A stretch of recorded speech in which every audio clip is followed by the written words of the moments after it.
cât de frumos e să admirăm toate frumusețile lui Dumnezeu. Cât de frumos e să simțim căldura soarelui. Cât de frumos e să putem să umblăm. Cât de frumos e să putem să sperăm. Cât de frumos e universul acesta pe care l-a lăsat Dumnezeu omului. Totul este frumos, pentru că frumosul este Dumnezeu. Astăzi trebuie să zâmbești. Mâine trebuie să ai răbdare. În fiecare zi, totul este o filă din povestea vieții noastre.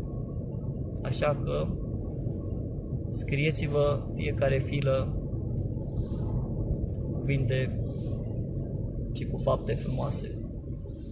Zi binecuvântată tuturor!